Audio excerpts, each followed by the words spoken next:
Greetings, one and all, once again to Exploring Arda, a Tolkien-centered podcast where I am your host, Jackson, and together we will be exploring, as the name suggests, a bunch of Tolkien's works other than Lord of the Rings and The Hobbit. Otherwise, I know that we've gone through a big chunk of the Silmarillion, and we have now finally covered two short stories by Tolkien. The first one was The Smith of Wood and Major, and then we just finished Farmer Giles of Ham. So I hope you guys enjoyed both of those short stories so far, and I'm just very glad that I'm able to actually cover a few books in the meantime as we traverse through the big tome called the Silmarillion, which is what we're doing now. So I appreciate every listen, every view, every new sub. It's amazing. I'm glad that you guys are enjoying it as well, and listening and watching and whatnot. So I greatly appreciate everything that you guys do. So be sure to, just the usual, be sure to be subscribed so that you don't miss any other new episodes and chapters. And I personally would greatly appreciate it if you guys could do that and like the episode as well. So, with all that kind of out of the way, I think we're just going to go into the story itself. So yes, we are resuming once again the Silmarillion here. And now we are into chapter 18, called Of the Ruin of Beleriand and the Fall of Fingolfin. So yes, it is going to be a ferocious chapter with ups and downs, but probably mostly downs because it is the ruin of Beleriand and the fall of Fingolfin. So a lot of tragedy up ahead in the chapter, definitely. So we're getting to a lot of like the really bigger, bigger chapters when it comes to the war and whatnot of Beleriand. Like since the first time it was kind of just more skirmishes and whatnot, and now we get to like the full scale, like this happens in this battle and whatnot. So so I think we're just going to get right to it here with chapter 18. So, here we go. Now Fingolfin, king of the north and high king of the Noldor, seeing that his people were become numerous and strong, strange wording like that, sorry, that's kind of why I faltered there. His people were become numerous and strong, and that the men allied to them were many and valiant, pondered once more an assault upon Angband. For he knew that they lived in danger while the circle of the siege was incomplete, and Morgoth was free to labor in his deep binds, devising what evils none could foretell ere he should reveal them. This counsel was wise according to the measure of his knowledge, for the Noldor did not yet comprehend the fullness of the power of Morgoth, nor understand that their unaided war upon him was without final hope, whether they hasted or delayed. But because the land was fair and their kingdoms wide, most of the Noldor were content with things as they were, trusting them to the last, and slow to begin an assault in which many must surely perish, were it in victory or in defeat. Therefore they were little disposed to hearken to Fingolfin, and the sons of Feanor at that time least of all. Among the chieftains of the Noldor, Angrod and Aegnor alone were of like mind with the king, for they dwelt in regions whence Thangorajim could be descried, and the threat of Morgoth was present to their thought. Thus the designs of Fingolfin came to naught, and the land had peace yet for a while. But when the sixth generation of men after Beor and Marach were not yet come to full manhood, it being then 400 years and 5 and 50 since the coming of Fingolfin, the evil befell that he had long dreaded, and yet more dire and sudden than his darkest fear. For Morgoth had long prepared his force in secret, while ever the malice of his heart grew greater, and his hatred of the Noldor more bitter. And he desired not only to end his foes, but to destroy also and defile the lands that they had taken and made fair. And it is said that his hate overcame his counsel, so that if he had but endured it to wait longer, until his designs were full, then the Noldor would have perished utterly. But on his part he esteemed too lightly the valor of the Elves, and of men he took yet no account. Alright, I'll give it a quick break here. So a little introduction that Fingolfin is very, wary and paranoid of, I guess you could say paranoid, because it's been so long, since the last actual attack in Beleriand, the last battle, and he knows that Morgoth has a greater force, I guess just waiting, I suppose. Fingolfin kind of guesses this, because he knows that Morgoth is a huge... He's the biggest problem so far, and he knows that he's not going to win the war with a few battles and skirmishes and whatnot, so I think he's just worried that that full might, that final blow is going to go on the Noldor, because Morgoth is constantly watching them, and I guess his forces are in fear of the Noldor, so it only makes sense that Morgoth wants to wait until he gets his full force and attacks them just all at once. So I guess it makes sense. So that's kind of like, in general, what's kind of going on. So let's get back to it here. There came a time of winter when night was dark and without moon, and the wide plain of Ardgallen stretched dim beneath the cold stars, from the hill forts of the Noldor to the feet of Thangorodrim. The watchfires burned low, and the guards were few. On the plain, few were waking in the camps of the horsemen of Hithlum. Then suddenly Morgoth sent forth great rivers of flame that ran down swifter than Balrogs from Thangorodrim, and poured over all the plain. And the mountains of iron belched forth fires of many poisonous hues, and the fume of them stank up the air, and was deadly. Thus Ardgallen perished, and the fire devoured its grasses, and it became a burned and desolate waste, full of a choking dust, barren and lifeless. Thereafter its name was changed, and it was called Anfoglith, the gasping dust. Many charred bones had their ruthless grave. For many of the Noldor perished in that burning, who were caught by the running flame and could not fly to the hills. The heights of Dorthonion and arid Wethrin held back the fiery torrents, but their woods upon the slopes that looked towards Angband were all kindled, and the smoke wrought confusion among the defenders. Thus began the fourth of the great battles, Dagor Bragolak, the Battle of Sudden Flame. In the front of that fire came Glaurung, the golden father of dragons, in his full might. And in his train were Balrogs, and behind them came the black armies of the orcs in multitudes such as the Noldor had never seen or imagined. And they assaulted the fortresses of the Noldor, and broke the leaguer about Angband, and slew wherever they found them the Noldor and their allies, grey elves and men. Many of the stoutest of the foes of Morgoth were destroyed in the first days of the war, bewildered and dispersed and unable to muster the strength. War ceased not wholly ever again in Beleriand, but the Battle of Sudden Flame is held to have ended with the coming of spring, when the onslaught of Morgoth grew less. Thus ended the siege of Angband, and the foes of Morgoth were scattered and sundered from one from another. The most part of the Grey Elves fled south and forsook the northern war. Many were received in Doriath, and the kingdom and strength of Thingol grew greater in that time. For the power of Melian the Queen was woven about his borders, and evil could not yet enter that hidden realm. Others took refuge in the fortresses by the sea, and in Nargothrond, and some fled the land and hid themselves in Osiriand, or passing the mountains wandered homeless in the wild. And rumor of the war and the breaking of the siege reached the ears of men in the east of Middle-earth. I'll do another quick break here. We get introduced to Glaurung, who is depicted in many very, very cool artwork with all the colors and whatnot. And of course, all of the depictions always have Glaurung without wings, because that's kind of, that's what he is. So I think it says later that he has that he doesn't have any wings. But still, he is the father of dragons, and I guess he is the first dragon sent from Morgoth with the aid of Balrogs into the Dagor Bragolak. And I hope I'm saying that correctly, but wow, that would be a terrible siege when it comes to the Noldor, because first Morgoth sends forth all this fire that burns the whole place, which is terrible. And not only that, that helps the Balrogs especially, and Glaurung, because this is all fire and destruction. So of course he's going to send it that way.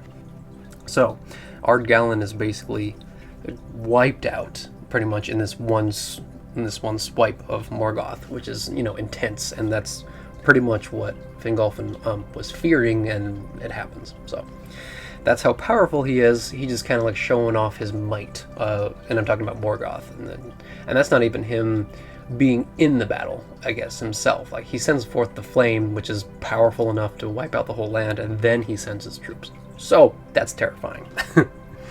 But now we can go back to the story here.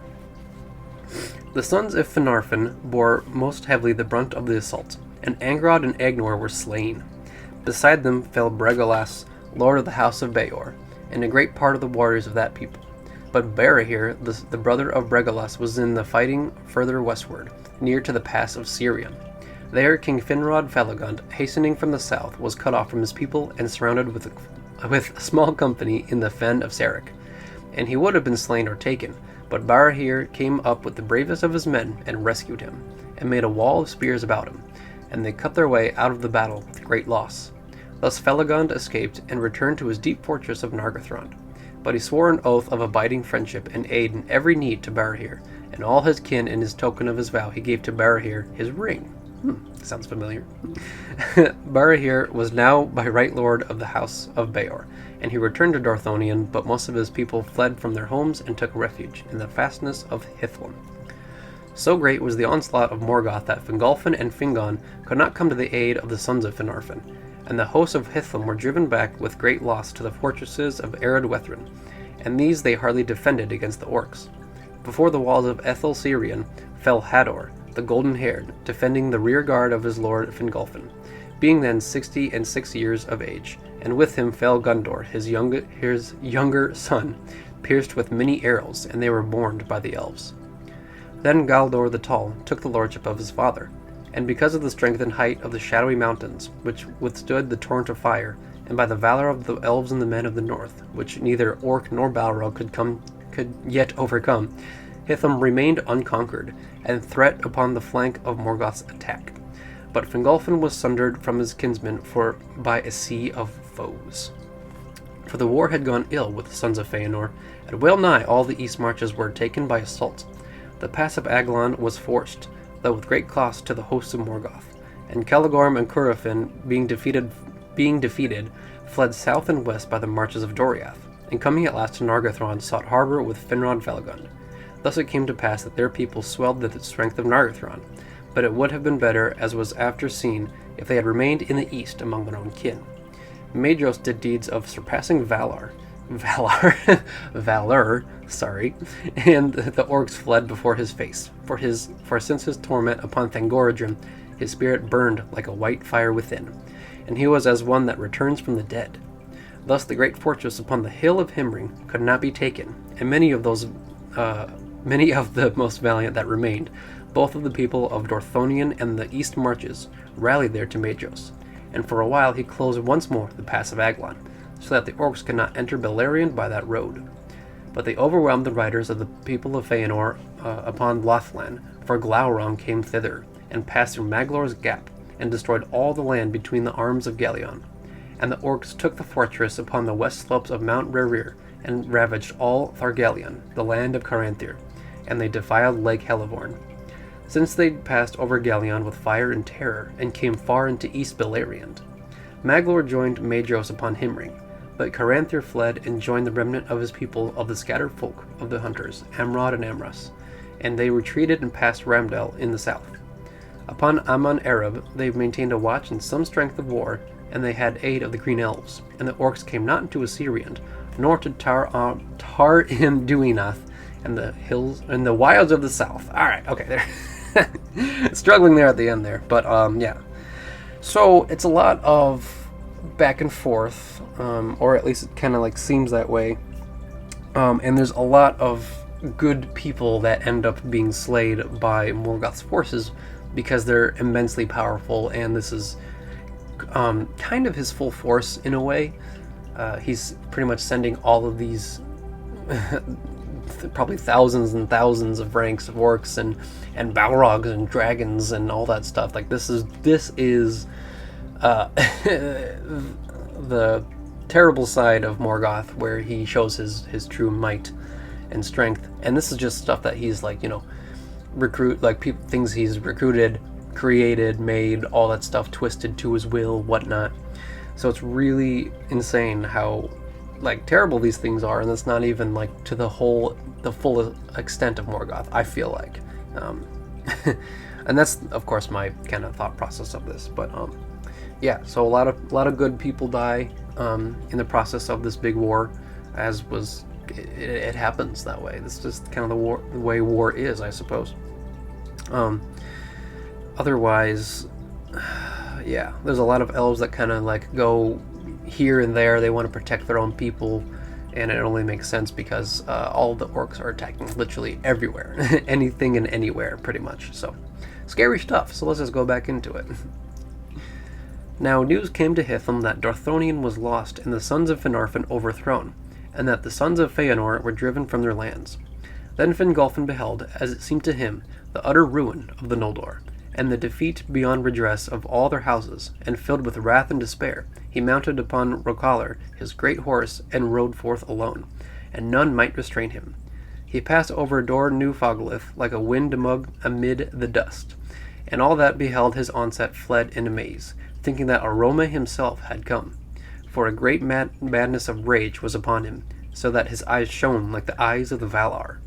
Thus he came alone to Angban's gates, and he sounded his horn, and smote once more upon the brazen doors, and challenged Morgoth to come forth to single combat. And Morgoth came. That was the last time in those wars that he passed the doors of his stronghold, and it is said that he took not the challenge willingly. For though his might was greatest of all things in the world, alone of the Valar he knew fear. But he could not now deny the challenge before the face of his captains, for the rocks rang with the shrill music of Fingolfin's horn, and his voice came keen and clear down into the depths of Angband, and Fingolfin named Morgoth Craven, and Lord of Slaves.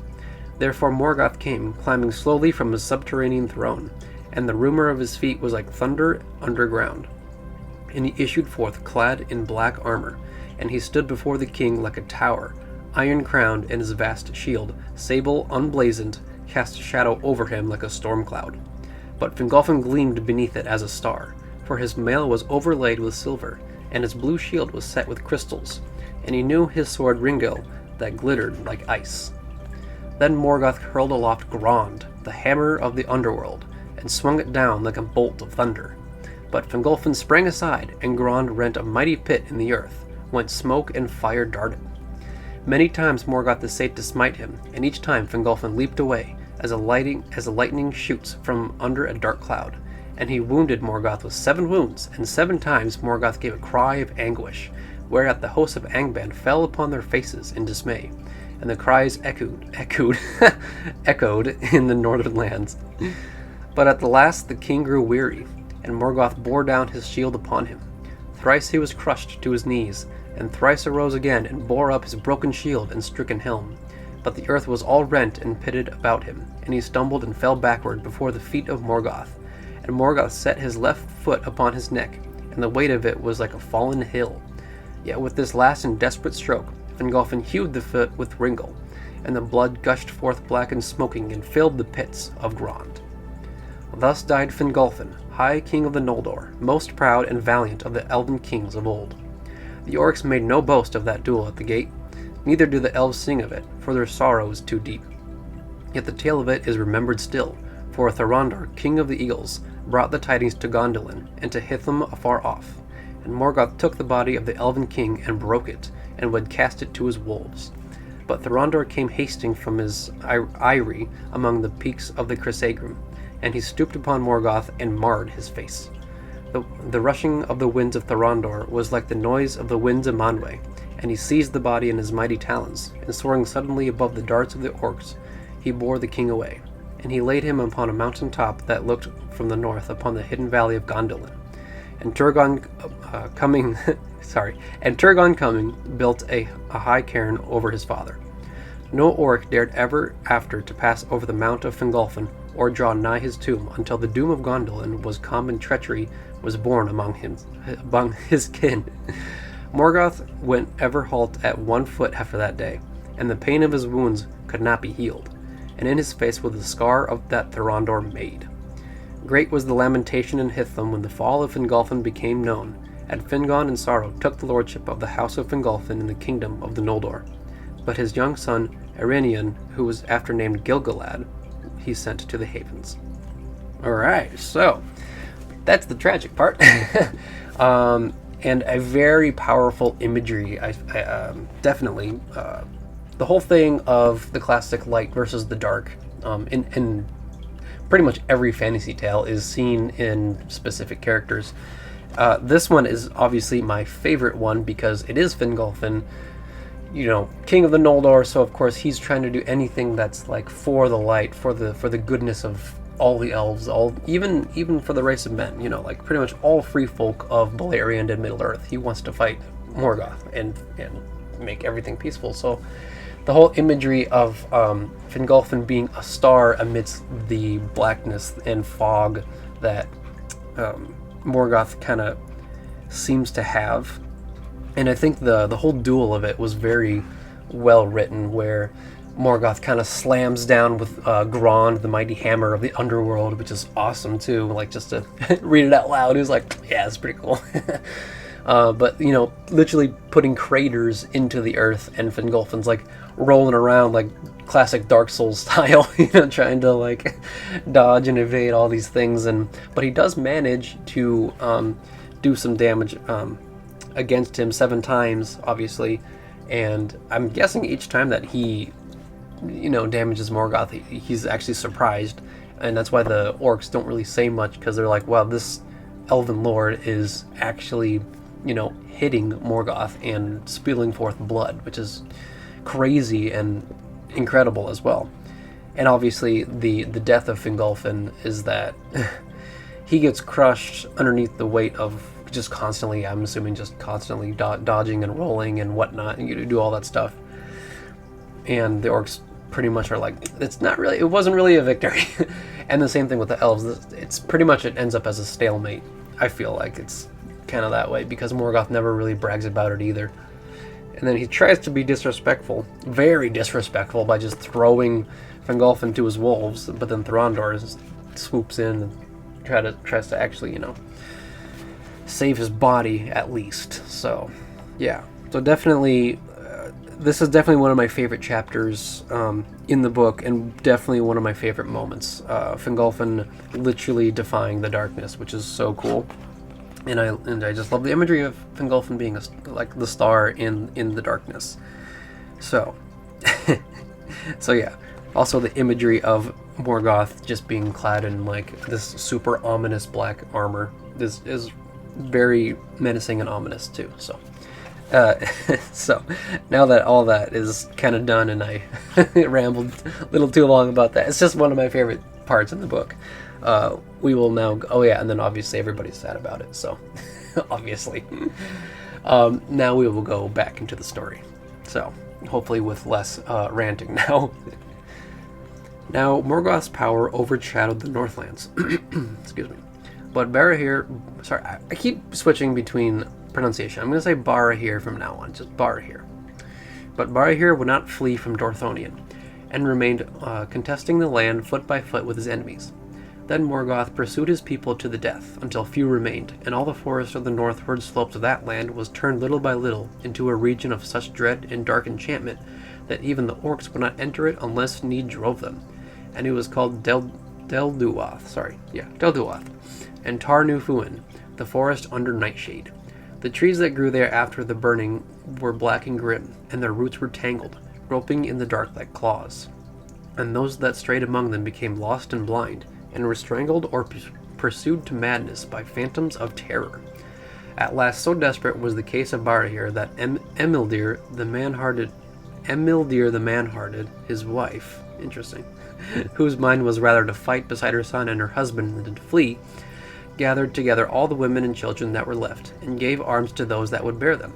And she led them into the mountains that lay behind, and so by perilous paths, until they came at last with loss and misery to Brethil. Some were received among the Halidin, but some passed on over the mountains to Dor Lomin, and the people of Galdor, Hador's son.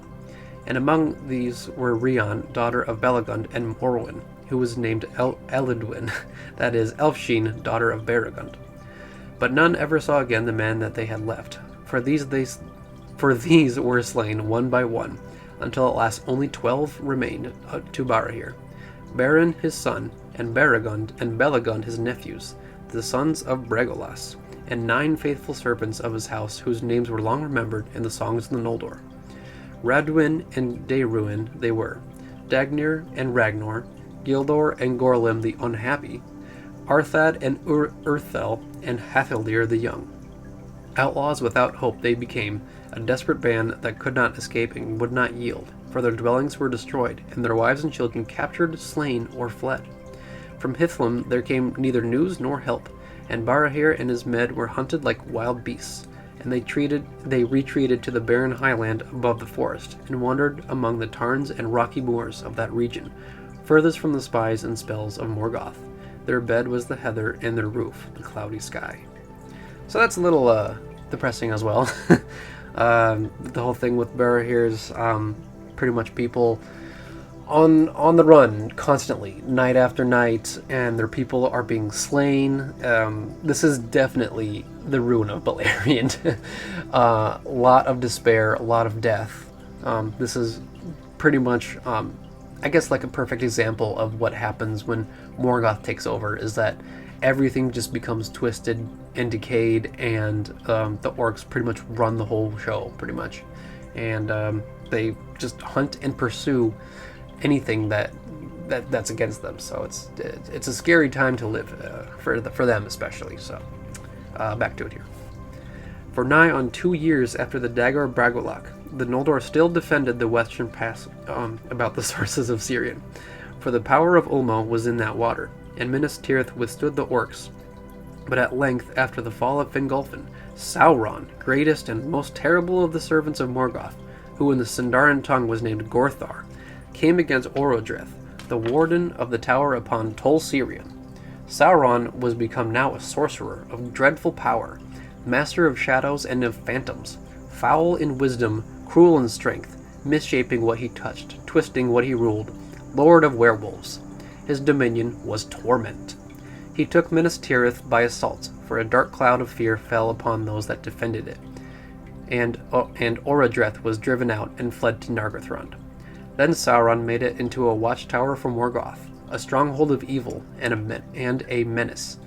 And the fair isle of Tol Sirion became accursed, and it was called Tol in Garhoth, the Isle of Werewolves. No living creature could pass through that veil that Sauron did not espy from the tower where he sat. And Morgoth held now the western pass, and his terror filled the fields and woods of Beleriand. Beyond Hithlum he pursued his foes relentlessly, and he searched out their hiding places and took their strongholds one by one.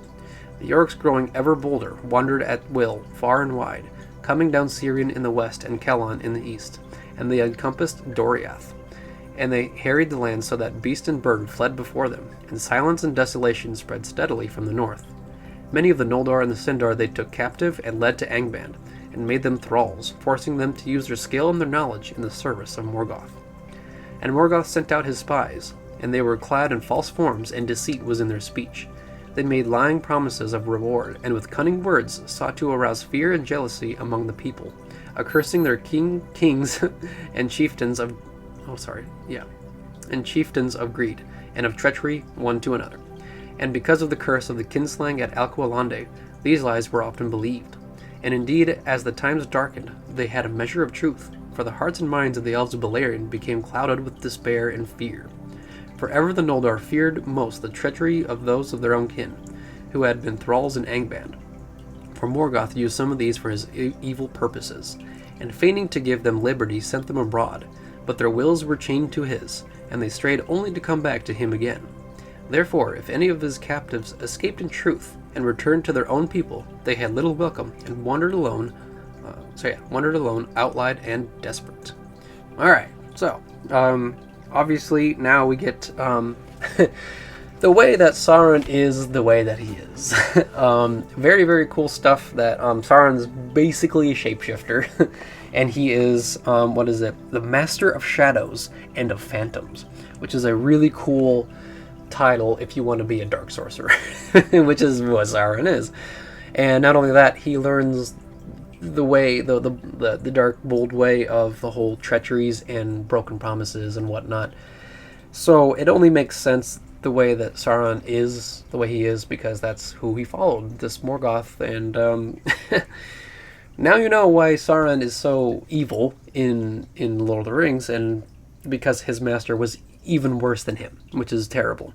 And it's kind of funny that he pretty much already has his own tower in Minas Tirith, and he takes over it, and Tol Sirion is the watchtower, the Isle of Werewolves, which is really cool. And it's just it's just kind of funny that he already made a tower for himself. he just loves his towers. So Obviously, the orcs are spreading throughout Beleriand, and pretty much they are ruling, kind of dominating almost every land that they kind of come across, and they're surrounding Doriath. I doubt that they would be able to really kind of capture Doriath on their first swift movement, so that's probably why they're surrounding it and not like full on attacking it. And that's just, my insight of this all. So, yeah, I guess we'll just kind of go into it again. So let's do that. And I keep having itches on my nose, and it might look nasty, but man, I don't know what's going on. I have an itch on my nose, and it's bothering me. So, let's go back to it here.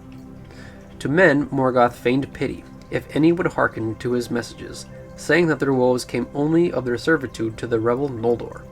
But at the hands of the rightful Lord of Middle-earth, they would get honor and a just reward of valor, if they would leave rebellion. But few men of the three houses of the Edain would give ear to him, not even when they were brought to the torment of Angband. Therefore Morgoth pursued them with hatred, and he sent his messengers over the mountains. It is told that at this time the swarthy men came first into Beleriand. Some were already secretly under the dominion of Morgoth, and came at his call. But not all, for the rumor of Beleriand and its lands and waters, of its wars and riches, were now far and wide, and the wandering feet of men were ever set westward in those days. These men were short and broad, long and strong in the arm. Their skins were swart or sallow, and their hair was dark as were their eyes. Their houses were many, and some had greater liking for the dwarves in the mountains than for the elves.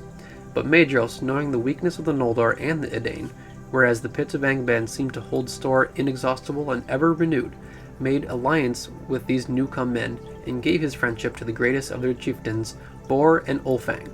And Morgoth was well content, for this was as he had designed. The sons of Bor were Borlad, Borlak, and Borthond, and they followed Maedhros and Maglor, and cheated the hope of Morgoth, and were faithful. The sons of Ulfang the Black, were Ulfast and Ulworth, and Uldor the Accursed, and they followed Caranthir, and swore allegiance to him, and proved faithless. There was small love between the Edain and the Easterlings, and they seldom met, for the newcomers abode long in East Beleriand, but Hador's folk were shut in Hithlum, and Beor's house was well nigh destroyed. The people of Haleth were at first untouched by the northern war, for they dwelt to the southward in the forest of Brethil. But now there was battle between them and the invading orcs, for they were stout-hearted men and would not lightly forsake the woods that they loved.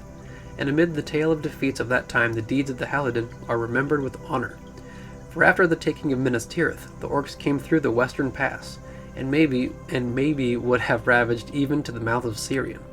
But Halmir, lord of the Halidin, sent swift word to Thingol, for he had friendship with the elves that guarded the borders of Doriath. Then Beleg Strongbow, chief of the march wardens of Thingol, brought great strength of the Sindar armed with axes into Brethil, and issuing from the deeps of the forest, Halmir and Beleg took an orc legion at unawares and destroyed it. Thereafter the black tide out of the north was stemmed in that region, and the orcs dared not cross the Teglin for many years after. The people of Haleth dwelt yet in watchful peace in the forest of Brethil, and behind their guard the kingdom of Nargothrond had respite and mustered its strength. At this time, Hurin and Huor, the sons of Galdor of Dor-Lomin, were dwelling with the Halidin, for they were akin. In the days before the Dagor Bragolak, these two houses of the Dane were joined at the great feast, when Galdor and Glorredal, the children of Hador Goldenhead, were wedded to Harith and Haldir, the children of Halmir, lord of the Halidin. Thus it was that the sons of Galdor were forested in Brethil by Haldir their uncle, according to the custom of men in that time. And they were both to that battle with the orcs, even Huor, for he could not be restrained, though he was but 13 years old. But being with a company that was cut off from the rest, they were pursued to the ford of Brithiak, and there they would have been taken or slain but for the power of Ulmo, that was still strong in Sirion. A mist arose from the river and hid them from their enemies, and they escaped over the Brithiak into Dimbar and wandered among the hills beneath the sheer walls of the Crisagrim, until they were bewildered in the deceits of that land and knew not the way to go or to return. There Thorondor espied them, and he sent 2 of his eagles to their aid, and the eagles bore them up and brought them beyond the encircling mountains to the secret vale of Tumladen, and the hidden city of Gondolin, which no man yet had seen. Alright, and then before we actually get any further, because this is another part of Gondolin stuff, so another thing of the race of men kind of mingling with elves, and some of them they don't really get along, and especially the Edain with the Easterlings. So it's not just the race of men not getting along with the elves, but it's just men with other men, I suppose. But Morgoth, with his lies and deceit, he pretty much plants his seeds of deceit everywhere, no matter who or what people it is. Like as long as they are turning on themselves, becoming unloyal and unfaithful, that's kind of like the whole premise of like what happens like pretty much now. So in the middle of battles and wars, he tries to separate the people through disloyalty, pretty much. So, and that's kind of like the basic stuff right here. And then we get introduced also to Hurin and Huor, which is, I think I have the book here. Yeah, there it is. The Children of Hurin. I have it here, so I will probably eventually get to that book. It's a decent read, but that's probably for another time. Obviously, after Silmarillion, I'll go into other separated books here, and I'll see what the format that's going to be about, because you guys already will have known and read this. So, so now we're in Gondolin, basically. So, let's get to it here. There Turgon the king received them well when he learned of their kin, for messages and dreams had come to him up Sirion from the sea, from Ulmo, Lord of Waters, warning him of woe to come, and counseling him to deal kindly with the sons of the house of Hador, from whom help should come to him at need. Hurin and Huor dwelt as guests in the king's house for well nigh a year, and it is said that in this time Hurin learned much lore of the elves, and understood also something of the counsels and purposes of the king. For Turgon took great liking to the sons of Galdor, and spoke much with them, and he wished indeed to keep them in Gondolin out of love, and not only for his law that no stranger, be he elf or man, who found the way to the secret kingdom and looked upon the city should ever depart again, until the king should open the leaguer and the hidden people should come forth. But Hurin and Huor desired to return to their own people and share in the wars and griefs that now beset them. And Hurin said to Turgon, Lord, we are but mortal men, and unlike the Eldar. They may endure for long years awaiting battle with their enemies in some far distant day. But for us the time is short, and our hope and strength soon wither. Moreover, we did not find the road to Gondolin, and indeed we do not surely where this city stands. For we were brought in fear and wonder by the high ways of the air, and in mercy our eyes were veiled. Then Turgon granted his prayer, and he said, By the way that you came, you have leave to depart, if the Rondor is willing. I grieve at this parting, yet in a little while, as the Eldar account it, we may meet again. But Maeglin, the king's sister's son, who was mighty in Gondolin, grieved not at all at their going, though he begrudged them the favor of the king, for he had no love for any of the kindred of men. And he said to Hurin, The king's grace is greater than you know, and the law is become less stern than aforetime, or else no choice would be given you but to abide here to your life's end. Then Hurin answered him, The king's grace is great indeed, but if our word is not enough, then we will swear oaths to you. And the brothers swore never to reveal the counsels of Turgon, and to keep secret all they had seen in this realm.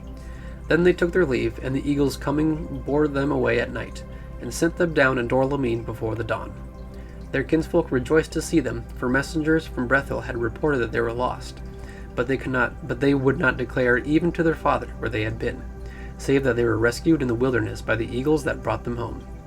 But Galdor said, Did you then dwell a year in the wild, or did the eagles house you in their eyries? But you found food and fine raiment, and returned as young princes, not as waifs of the wood. And Hurin answered, Be content that we have returned, for only under an oath of silence was this permitted. Then Galdor questioned them no more, but he and many others guessed at the truth. And in time the strange fortune of Hurin and Huor reached the ears of the servants of Morgoth. Now when Turgon learned of the breaking of the leaguer of Angband, he would not suffer any of his own people to issue forth to war, for he deemed that Gondolin was strong, and the time not yet ripe for its revealing. For he believed also that the ending of the siege was the beginning of the downfall of the Noldor, unless aid should come, And he sent companies of the Gondolindrim in secret of the mouths of Sirion and the Isle of Belar. There they built ships and set sail into the uttermost west upon Turgon's errand, seeking for Valinor, to ask for pardon and aid of the Valar, and they besought the birds of the sea to guide them. But the seas were wild and wide, and shadow and enchantment lay upon them, and Valinor was hidden. Therefore none of the messengers of Turgon came into the west, and many were lost and few returned. But the doom of Gondolin drew nearer. Alright, we'll do a little break here before we end the chapter, because it's very close, and I'm running very low on battery, so that's always kind of troublesome. Yeah, so obviously Hurin and Huar are able to leave Gondolin, because they are still worried because they are the race of men, and if they stay in Gondolin, they kind of have this sense that they wouldn't be doing their duty to their people in the middle of a war. They want to be kind of like there for their people, which is a really bold move for both of them, really. And that's why they're kind of held in high esteem, I suppose. But obviously Maeglin, who's in Gondolin, didn't like them from the start, obviously, and he pretty much hates them, and he's just like, you know what, yeah, just go away and don't come back, pretty much. He kind of has that thing, and he doesn't like what they're leaving because the whole secrets of Gondolin thing, but the whole, swearing the oath makes Turgon at least feel safe with them leaving when they swear oaths not to share the secrets of Gondolin. So I think that's fair enough. So we get back to it here, and it will be the last few pages here, so almost done. All right. Rumor came to Morgoth of these things, and he was unquiet amid his victories. And he desired greatly to learn tidings of Felagund and Turgon, for they had vanished out of knowledge, and yet were not dead, and he feared what they might yet accomplish against him. Of Nargothrond he knew indeed the name, but neither its place nor its strength, and of Gondolin he knew nothing, and the thought of Turgon troubled him the more.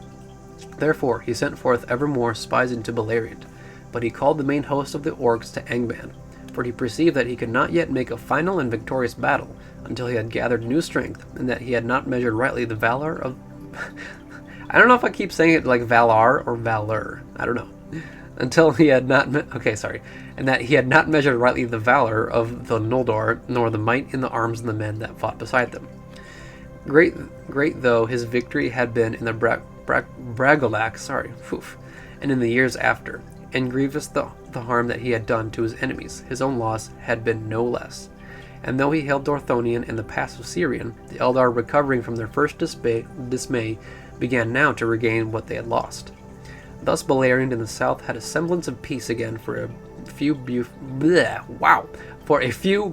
years, and the forges of Angband were full of labor. When 7 years had passed since the fourth battle, Morgoth renewed his assault, and he sent a great And he sent a great force against Hithlum. The attack on the passes of the shadowy mountains were bitter, and in the siege of Aethel Sirion, Galdor the Tall, lord of Dor Lúmin, was slain by an arrow. That fortress he held on behalf of Fingon the High King, and in that same place his father Hador Lorindal died but a little time before. Hurin his son was then newly come to manhood, but he was great in strength both of mind and body, and he drove the orcs with heavy slaughter from arid Wethrin, and pursued them far across the sands of Anfagolith. But King Fingon was hard to put to it to hold back the army of Angband that came down from the north, and the battle was joined upon the very plains of Hithlum. There Fingon was outnumbered, but the ships of Círdan sailed in great strength up the firth of Drengist, and in the hour of need the elves of the Falas came upon the host of Morgoth from the west. Then the orcs broke and fled, and the Eldar had the victory, and their horsed archers pursued them even into the Iron Mountains. Thereafter, Hurin son of Galdor ruled the house of Hador in Dor Lúmin, and served Fingon.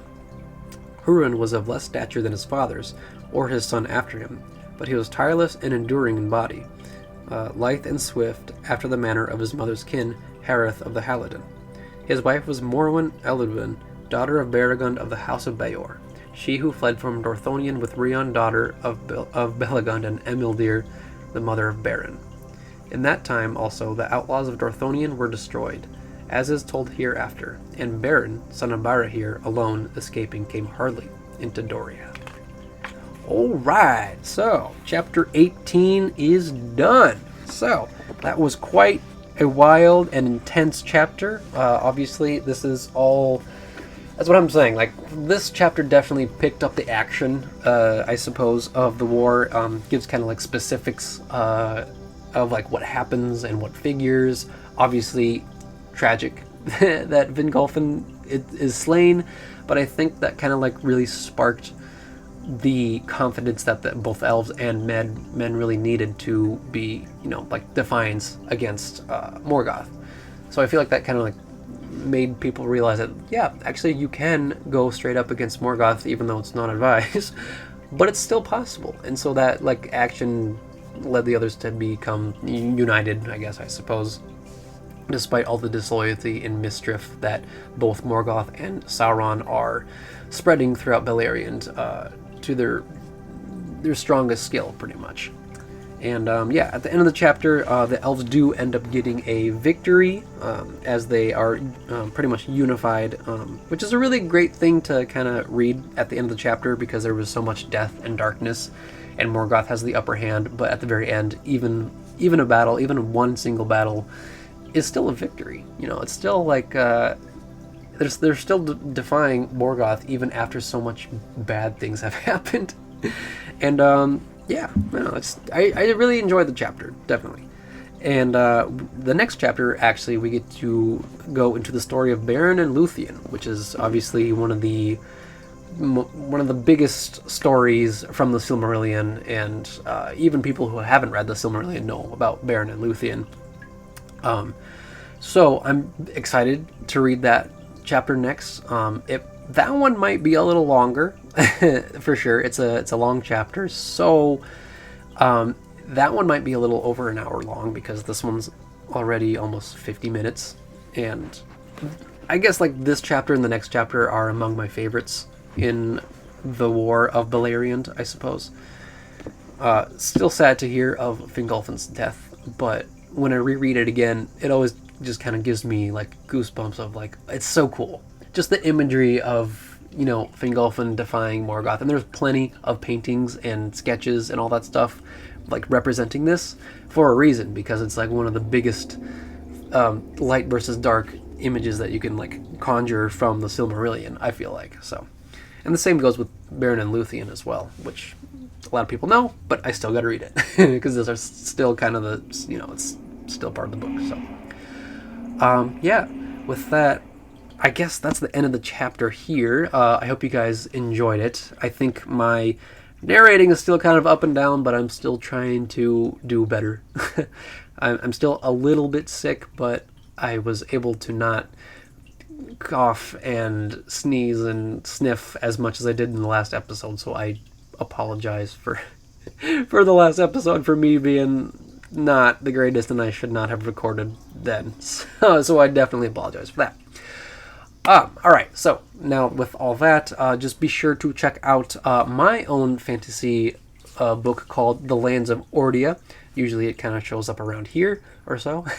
Definitely check The Lands of Ordia out. Like I said before, it has so much history and lore to it, and right now this is my first book out of 5, which is part of the main series, and depending on how well, I guess, or how long even that this series takes, I also have some, obviously, prequel ideas, which is all, history and lore that builds up to the main series and whatnot, so I have a lot of things planned for this series, so I'd really appreciate you guys if you could check it out, get a copy, read it, and just let me know what you think about it. I would absolutely love that. So, alright, so now with all that being said, be sure that you are subscribed for more content like this, because I definitely enjoy this, this little personal project of mine. I can't believe I'm this far already. It seems like I'm so far, and I still have so many books behind me that I gotta read, so it's still a really great feeling. So I appreciate everybody who's listened and watched. Just keep doing that, spread the word. And with everything being said, now that everything is there, just be sure to be tuned in for the next episode. and may the light of Elbereth be with you all. Farewell.